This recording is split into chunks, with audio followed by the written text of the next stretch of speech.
Film की शुरुआत में हम राजेंद्र नाम के एक सिक्योरिटी चीफ को देख पाते हैं जो किसी से बहुत डरा हुआ था और फोन पर मॉल के मैनेजर जावेद खान से किसी विष्णु शर्मा को इस मॉल का सिक्योरिटी चीफ बनाने की बात कर रहा था, जिसका रीजन वो नहीं बताता। राजेंद्र खुद एक सिक्योरिटी चीफ था और किसी दूसरे सिक्योरिटी चीफ के बारे में बात करता देख खान समझ नहीं पाता और दूसरे दिन की सुबह उससे बात करेगा ये बोलकर फोन को कट कर देता है। जिसके बाद राजेंद्र डरते हुए किसी को बोलता है उसने उसका काम कर दिया है और अपने जान की भीख मांगने लगता है और हम उसके सामने एक भयानक आत्मा को देख पाते हैं जो बहुत ही गुस्से में थी और उसे ही देखे जा रही थी। ये देख राजेंद्र वहां से भागने लगता है, लेकिन वो इतना डरा हुआ था कि उसकी कार का एक्सीडेंट हो जाता है और तभी वो आत्मा उस पर हमला करके उसे मार देती है। जिसके बाद हमें वो हॉन्टेड एमिटी मॉल दिखाया जाता है जहाँ राजेंद्र काम करता था और इसी के साथ ये सीन यहीं कट हो जाती है। जिसके बाद हमें एक हफ्ते बाद का सीन दिखाया जाता है जहाँ हम विष्णु को देख पाते हैं जिसको वो आत्मा इस मॉल में बुलाना चाहती थी और हम देख पाते हैं कि उसके आते ही वो आत्मा उसे फॉलो करने लगती है। तभी उस मॉल के राणा नाम का एक सिक्योरिटी गार्ड विष्णु को रोक देता है। विष्णु बताता है कि इंटरव्यू के लिए वो मैनेजर जावेद खान से मिलने आया है। इंटरव्यू का नाम सुन उस गार्ड को लगता है कि वो कोई रिपोर्टर है, जिस कारण वो जबरदस्ती विष्णु का बैग चेक करने लगता है, जिससे इरिटेट होकर विष्णु एक ही मूव से उसका हाथ मोड़ देता है, जिसे देख वो गार्ड शांत हो जाता है और विष्णु को जावेद खान के पास ले जाता है। असल में विष्णु एक एक्स आर्मी ऑफिसर था जिसकी नी इंजरी के वजह से उसे आर्मी छोड़नी पड़ी, जिसके बाद से वो एक नौकरी की तलाश में था। और दूसरी तरफ एमिटी मॉल के मैनेजमेंट को भी शायद इस नौकरी के लिए पिछले एक हफ्ते से कोई नहीं मिला होगा, जिस कारण उन्होंने राजेंद्र के रिकमेंडेशन पर एक अच्छा ऑफर देकर विष्णु को बुला लिया। और इतना अच्छा ऑफर सुन विष्णु भी इस जॉब के लिए राजी हो गया। लेकिन जब विष्णु को राजेंद्र का उसके रिकमेंडेशन के बारे में पता चला तो वो चौंक जाता है, क्योंकि वो तो राजेंद्र को पहचानता ही नहीं था। लेकिन इससे पहले कि वो कुछ बता पाता तभी वहाँ मॉल की मार्केटिंग चीफ दिशा वहाँ आ जाती है और खान को एक अर्जेंट मीटिंग के लिए बुला ले जाती है। ये मीटिंग जावेद खान के बॉस और इस मॉल के मालिक आलोक मनचंदा ने रखी थी, जहाँ हम उनके इन्वेस्टर मिस्टर साहनी को भी देख पाते हैं। असल में टीवी पर उनके इस एमिटी मॉल के हॉन्टेड होने के बारे में न्यूज़ आ रही थी, जिससे उनकी बहुत बदनामी हो रही थी और इसी कारण वे सभी परेशान थे, क्योंकि अगले ही दिन एमिटी मॉल का इनॉग्रेशन होने वाला था। इस मॉल को बनाने और इसके मार्केटिंग में उनका करोड़ों का पैसा लगा हुआ था और अगर ये हॉन्टेड होने वाली खबर फैली तो ना तो कोई इस मॉल में अपनी दुकान खोलेगा और ना ही कोई यहाँ आएगा, जिससे उन्हें करोड़ों का नुकसान हो जाएगा। जिस वजह से आलोक का प्लान था कि किसी तरह एक बार इस मॉल को वे लोग चालू कर दें, जिसके बाद आलोक इसे ऊंचे दाम पर बेच देगा और वे लोग अपना प्रॉफिट लेकर निकल जाएंगे, जिसे कहते हैं टिपिकल बिजनेसमैन मेंटालिटी।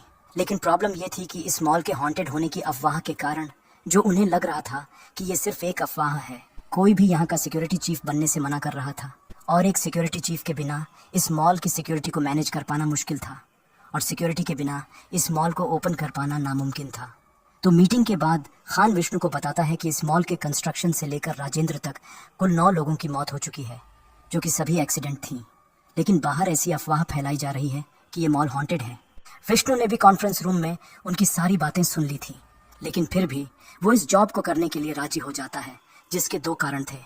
पहला तो ये कि वो भूत प्रेत पर विश्वास नहीं करता था और दूसरा ये कि उसे इस नौकरी की ज़रूरत थी। ये सुन खान खुश हो जाता है और उसे काम पर रख लेता है और ये सीन यहीं कट हो जाती है। दूसरे सीन में हम विष्णु को लॉकर रूम में देख पाते हैं, जहां हम उसके पीठ पर एक गोली का निशान भी देख पाते हैं। आप इस गोली के निशान को याद रखिएगा, ये एक गोली इस पूरे कहानी के रुख को ही बदल देगी। खैर, तो राणा उस लॉकर रूम में राजेंद्र का लॉकर खोलने की कोशिश करता है, लेकिन वो नहीं खुलता। ये देख वो दूसरी चाबी लेने ऑफिस की तरफ चला जाता है। विष्णु भी अपना यूनिफॉर्म पहनकर जाने लगता है। तभी राजेंद्र का लॉकर अपने आप खुल जाता है, जिसे देख विष्णु उसे चेक करने जाता है और तभी उसके सामने राजेंद्र की एक फाइल गिरती है, जिसमें उस मॉल की कुछ तस्वीरें होती हैं, जिन्हें शायद राजेंद्र ने खींची थी, जिसमें किसी आत्मा के साय को हम देख पाते हैं। विष्णु ये सब देख समझने की कोशिश ही कर रहा था कि तभी वो वहाँ एक छोटी सी बच्ची को देख पाता है, जो शायद रास्ता भटक के वहाँ आ गई होगी। उसे देख विष्णु उसके पेरेंट्स के बारे में पूछने लगता है, लेकिन वो बच्ची दुख और दर्द भरी निगाहों से विष्णु को ही देखे जा रही होती है। ये देख विष्णु उसकी मदद करने की सोचता है, लेकिन जैसे ही वो उस फाइल को वापस रख कर मुड़ता है तो तब तक वो बच्ची वहाँ से गायब हो चुकी होती है, जिसे देख वो हैरान हो जाता है। फिर अचानक उस लॉकर रूम के स्टोर रूम से उसे कुछ आवाज़ सुनाई देती है, लेकिन वहाँ कोई नहीं होता और तभी राणा भी वहाँ आ जाता है, जिससे विष्णु जब उस बच्ची के बारे में पूछता है तो उसे इस बारे में कुछ पता नहीं होता और ना ही उसने यहाँ से किसी बच्ची को जाते हुए देखा। उस कमरे तक पहुँचने का सिर्फ एक ही रास्ता था, जहाँ से राणा अभी अभी आया था। राणा की बात सुन विष्णु सोच में पड़ जाता है कि एक छोटी बच्ची अचानक कहाँ और कैसे गायब हो गई। लेकिन इसे इग्नोर करके वे लोग मॉनिटरिंग रूम में मॉल के सभी कैमरास को चेक करने जाते हैं, जहां देखता है कि उस मॉल के कुछ कैमरास बंद पड़े हुए थे। ये देख विष्णु राणा को उन्हें चेक करने भेज देता है और हम उस मॉनिटरिंग रूम के शीशे पर उस आत्मा के हाथ का छाप देख पाते हैं, जिसका मतलब वो आत्मा अभी भी विष्णु को फॉलो कर रही होती है। खैर, तो वे लोग एक एक करके सभी कैमरास को ठीक करते हैं। तभी बेसमेंट का कैमरा अपने आप ग्लिच करने लगता है और हम उसमें उस आत्मा के चेहरे को देख पाते हैं। लेकिन विष्णु उसे नोटिस नहीं कर पाता और राणा से उसे भी ठीक कराता है। तभी वो नोटिस करता है कि बेसमेंट के स्टोर रूम का दरवाजा खुला हुआ है। ये देख विष्णु उसे दरवाजे को बंद करने भेज देता है। लेकिन जब राणा उस दरवाजे को बंद करने जाता है तो तभी एक बॉक्स ऊपर के शेल्फ से अपने आप गिर जाती है। ये देख राणा उस बॉक्स को ऊपर के शेल्फ पर रखकर जब वापस जाने लगता है तो वो बॉक्स फिर से गिर जाती है, जिसे देख राणा इस बार घबरा जाता है और जब चेक करने वो उस बॉक्स के अंदर देखता है तो वो आत्मा उस पर हमला कर देती है और ये सीन यहीं कट हो जाती है। दूसरी तरफ हम विष्णु को देख पाते हैं, जो इन सबसे बेखबर एमिटी मॉल के हॉन्टेड होने वाला न्यूज़ देख रहा होता है, जहां हमें एक शॉकिंग बात पता चलती है कि राजेंद्र का पूरा शरीर कार के अंदर ही जल गया था, लेकिन ना तो कार और ना ही उसकी सीट जली हुई थी। खैर, तो काफ़ी देर होने के बाद भी जब राणा वापस नहीं आता तो चेक करने विष्णु बेसमेंट के स्टोर रूम में जाता है, जहां वो वॉकी टॉकी से राणा को बुलाने लगता है। लेकिन अंदर से किसी बच्चे का रिस्पॉन्स आता है, जिसे सुन विष्णु चौंक जाता है और चेक करने स्टोर रूम के अंदर चला जाता है, जहां उसे राणा का वॉकी टॉकी तो मिल जाता है, लेकिन राणा वहां नहीं होता। और तभी हम राणा को देख पाते हैं, जिसके पूरे शरीर को उस आत्मा ने एक बॉक्स की तरह मरोड़ कर शेल्फ पर रख दिया था। लेकिन अंधेरा होने के कारण विष्णु उसे देख नहीं पाता, क्योंकि जाहिर सी बात है कि वो एक इंसान को खोज रहा था, ना कि एक बॉक्स को। तो उसे वहाँ कुछ मैनिक्विन्स दिखते हैं, जिनके बीच उसे रेनकोट पहना हुआ एक बच्चा दिखता है, लेकिन चेक करने पर वो भी एक मैनिक्विन निकलता है।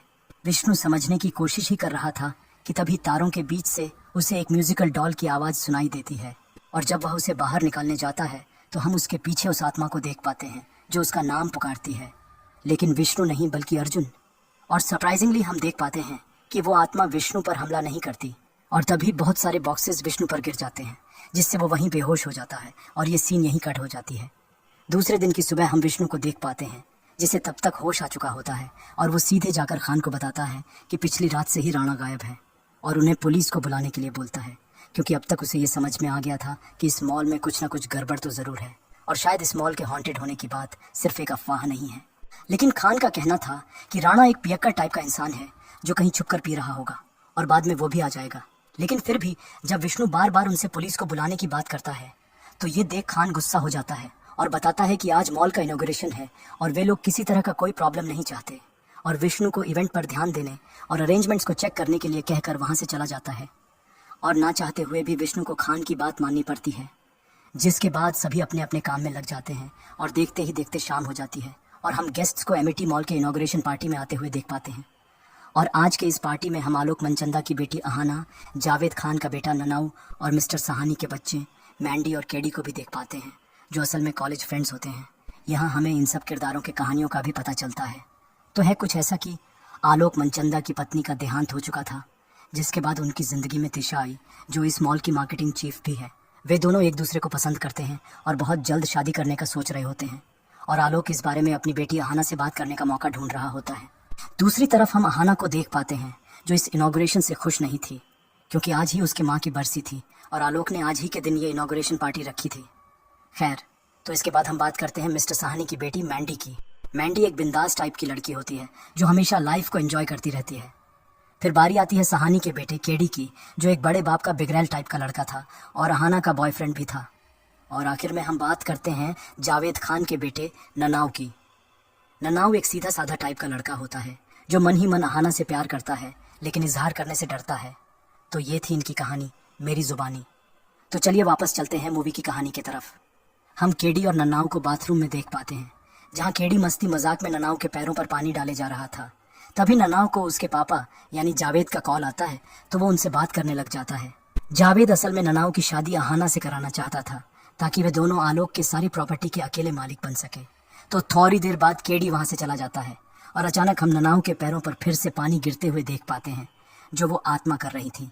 लेकिन ननाऊ को लग रहा था कि केडी अभी भी मजाक किए जा रहा है, जिससे इरिटेट होकर वो गुस्से में बाहर आता है, लेकिन वहाँ कोई नहीं होता, जिसे देख ननाऊ को लगा कि शायद उसके बाहर निकलने से पहले ही केडी वहाँ से चला गया होगा।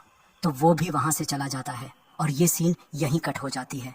दूसरे सीन में हम उन चारों दोस्तों को इनॉग्रेशन पार्टी में देख पाते हैं, जहां आहाना बहुत ज्यादा नशा करने लगती है। ये देख केडी उसे किसी प्राइवेट जगह ले जाने की कोशिश करता है ताकि वे दोनों एक क्वालिटी टाइम स्पेंड कर सकें। लेकिन आहाना अपनी माँ के बरसी और अपने पापा के इनॉग्रेशन के कारण दुखी थी, जिस कारण वो केडी का इंसल्ट कर देती है और केडी गुस्से में वहां से चला जाता है। बाहर निकलकर केडी एक डांसर से मिलता है जो आज के फंक्शन में डांस परफॉर्म करने वाली थी। वो केडी के साथ इंटीमेट होने की कोशिश करती है, लेकिन केडी खुद को रोक लेता है और वहां से चला जाता है। दूसरी तरफ हम आलोक और तिशा को देख पाते हैं, जो आहाना से उनके रिश्ते और शादी की बात करने का सोच रहे होते हैं। तभी हम आहाना को देख पाते हैं, जो बहुत ज्यादा नशे की हालत में होती है और बारटेंडर के जगह जाकर तमाशा करने लगती है, जिसे देख आलोक उसे रोकने जाता है, लेकिन वो आलोक पर ही गुस्सा कर वहां से चली जाती है, जहां उस छोटी बच्ची की आत्मा उस पर हमला कर देती है। जिसका मतलब उस वक्त विष्णु के सामने एक आत्मा आई थी, लेकिन उसने विष्णु पर हमला नहीं किया। यहाँ तक कि उस इविल स्पिरिट ने राजेंद्र और राणा को मार दिया, लेकिन विष्णु को मारने के बजाय उसे अर्जुन कहकर पुकारी थी। खैर, तो इसी बीच हम विष्णु को देख पाते हैं, जिसके साथ एक एक करके 3 घटनाएं घटती हैं। विष्णु देखता है कि एक सिक्योरिटी गेट में कुछ प्रॉब्लम है और अपने आप बीप साउंड कर रहा है। ये देख वो उस गेट को ऑफ कर एक टेक्नीशियन को बुलाने भेजता है, लेकिन जैसे ही वो वहां से जाने लगता है तो वो गेट वापस ऑन हो जाता है और बीप साउंड करने लगता है, जिसे देख विष्णु उसे चेक करने जाता है तो वहां उसे बहुत से कंचे दिखते हैं, जिन्हें फॉलो करते हुए वो मॉल के बाहर एक पेड़ के पास पहुंच जाता है, जहां उसे एक पुराना झंक लगा हुआ किसी बच्चे का टिफिन बॉक्स मिलता है। तभी उसकी आंखों के सामने उस मॉल की जगह एक दहकती हुई आग दिखती है, जिसके सामने एक व्यक्ति उस पर गोलियां चला रहा होता है। ये देख विष्णु बहुत डर जाता है, लेकिन दूसरे ही पल वो आग और वो व्यक्ति वहां से गायब हो जाते हैं, जिसे देखे विष्णु समझ नहीं पाता कि अचानक उसने ये क्या देखा। तो वो उस टिफिन बॉक्स को लेकर अपने ऑफिस चला जाता है। विष्णु को उसमें किसी बच्चे के खिलौने और एक तस्वीर मिलती है, जो कि किसी मैडलाइन होम नाम के एक अनाथालय का होता है, जिसे देख विष्णु को शक होता है कि कहीं इस मॉल में होने वाले हादसों का इस अनाथालय से कोई कनेक्शन तो नहीं। जिसके बारे में और थोड़ा छानबीन करने पर उसे पता चलता है कि आज जिस जगह ये मॉल खड़ा है, ये प्रॉपर्टी पहले मैडलाइन होम का था, जिसे कोई मदर मैडलाइन नाम की एक गूंगी नन चलाती थी, जिन्होंने एक दिन किसी कारण मैडलाइन होम में आग लगा के अपने साथ अनाथालय के 21 बच्चों को भी जलाकर मार दिया था। लेकिन उस दिन उन बच्चों में से एक बच्चा बच गया था, जो आज तक किसी को नहीं मिला। और इससे पहले कि विष्णु और कुछ इन्फॉर्मेशन निकाल पाता, तभी उसे पता चलता है कि मॉल में कहीं कुछ प्रॉब्लम हो गई है, जिसे जब वो चेक करने जाता है तब टेरेस पर आहाना को देख पाता है, जो एक पजेस्ड हालत में वहां से छलांग लगाने वाली होती है। लेकिन इससे पहले कि आहाना वहां से जंप लगाती, विष्णु उसे बचा लेता है। लेकिन तभी आहाना एक पजेस्ड हालत में उससे बोलती है कि तुमने ये ठीक नहीं किया अर्जुन। दोबारा ये नाम सुन विष्णु चौंक जाता है, और वो भी एक अनजान लड़की से। तभी आहाना अपने होश में आ जाती है, लेकिन उसे कुछ याद नहीं आता कि उसे क्या हुआ था और वो यहाँ कैसे आई। तभी वहाँ केडी आ जाता है और आहाना को वहां से ले जाता है, जिसके बाद विष्णु भी अपने ऑफिस आके अपने आगे की इन्वेस्टिगेशन में जुट जाता है, जहाँ उसे पता चलता है कि मॉल के उस आत्मा की तस्वीर और उस अनाथालय के नन की तस्वीर हूबहू मिलती है, जिसका मतलब वो आत्मा मदर मैडलाइन की ही है जो लोगों को मार रही है। जिसे देख वो चौंक जाता है और ये सीन यहीं कट हो जाती है। दूसरे सीन में हम सहानी को देख पाते हैं, जो पार्टी को एंजॉय कर रहा होता है। तभी अचानक उस हॉल के सभी लोग गायब हो जाते हैं और वो खुद को वहां अकेला पाता है, जिससे वो घबरा जाता है। और तभी मैडलाइन की आत्मा उसके सामने आ जाती है, जिसे देख वो वहां से भाग जाता है। लेकिन हम देख पाते हैं कि उस हॉल में सभी लोग मौजूद थे और पार्टी को एंजॉय कर रहे थे, लेकिन सहानी उन्हें देख नहीं पा रहा था, जो जाहिर सी बात है कि मैडलिन की आत्मा उसे दिखा रही थी। सहानी उस मॉल से बाहर निकलने की कोशिश कर रहा होता है कि तभी मैडलिन की आत्मा कुछ कंचों को फर्श पर गिरा देती है, जिससे सहानी एस्केलेटर से गिर के मारा जाता है। दूसरी तरफ इससे अनजान हम उन चारों दोस्तों को देख पाते हैं जो मस्ती कर रहे होते हैं। तो इस मौके का फ़ायदा उठाकर केडी मौके पर चौका मारने के लिए आहाना को मॉल के एक अलग जगह ले जाता है, ताकि वे दोनों एक क्वालिटी टाइम स्पेंड कर सकें। लेकिन वहां आहाना को पता चल जाता है कि केडी ने किसी दूसरी लड़की के साथ उसे धोखा दिया है, जिससे उन दोनों में झगड़ा हो जाता है और आहाना वहां से चली जाती है। दूसरी तरफ हम मैंडी को देख पाते हैं, जो थोड़ा टाइम पास और मस्ती करने अकेले ही आइस स्केटिंग करने लगती है। तभी हम वहां रेन कोट पहने एक बच्चे को देख पाते हैं, जिसे वहां इस तरह देख मैंडी घबरा जाती है। लेकिन जैसे ही मैंडी उसे छूती है तो वो बच्चा उसके सामने ही गायब हो जाता है, और देखते ही देखते वो आत्मा उसे उठाकर जमीन पर पटक देता है, जिससे मैंडी की वही मौत हो जाती है। जिसके बाद कहानी वापस केडी पर फोकस करती है, जहां आहाना के जाने के बाद केडी उस रूम से निकलने की कोशिश करता है, लेकिन दरवाजा लॉक होता है। ये देख केडी को लगता है कि आहाना ने गुस्से में शायद उसे लॉक कर दिया होगा, तो वो मदद के लिए कॉल लगाने जाता है, लेकिन उसे सिग्नल भी नहीं मिलता। जिसे देख वो मदद के लिए चिल्लाने लगता है। ताकि सीसीटीवी पर उसे कोई देख ले और वहां आ जाए। लेकिन तभी अलमीरा से उसे कोई सीटी बजा के बुलाता है और जब केडी उसे चेक करने जाता है तो वो आत्मा उस पर हमला कर देती है। लेकिन तब तक विष्णु ने केडी को उस अंधेरे कमरे में घूमते हुए देख लिया होता है और उसी वक्त उसकी मदद करने वहां आ जाता है। लेकिन तब तक बहुत देर हो चुकी थी। केडी मारा जा चुका था। केडी के खौफनाक मौत को देख ननाऊ और अहाना बहुत डर जाते हैं और ये सीन यहीं कट हो जाती है। अब तक 3 मौतें हो चुकी थी जिसमें सहानी समेत उनका पूरा परिवार ही मारा गया था। लेकिन ये तो सिर्फ एक शुरुआत थी।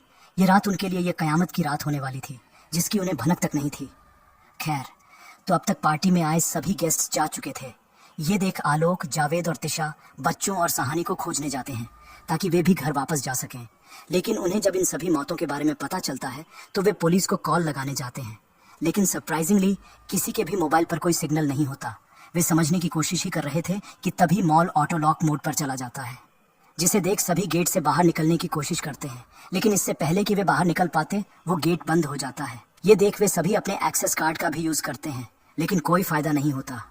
और सोने पे सुहागा, वो आत्मा मॉल की सभी लाइट्स भी बंद कर देती है, जिसके बाद अनाथालय के बच्चों की आत्मा उन्हें हॉन्ट करने लगती है, जिससे डरकर खान उन पर चारों दिशाओं में फायर करने लगता है। लेकिन एक आत्मा पर गोलियों का क्या ही असर होता। ये देख वे सभी दूसरे रास्तों की मदद से उस मॉल से बाहर निकलने की कोशिश करने लगते हैं। लेकिन उस आत्मा ने सभी इमरजेंसी एग्जिट और स्टेयर्स के दरवाजों को बंद कर दिए थे, जिसे देख सभी पैनिक करने लगते हैं। तभी उस मॉल का इमरजेंसी लाइट ऑन हो जाता है, जिसे देख उन्हें थोड़ी राहत मिलती है। लेकिन बिना वक्त गवाए वे सभी लिफ्ट से बेसमेंट की तरफ जाने लगते हैं।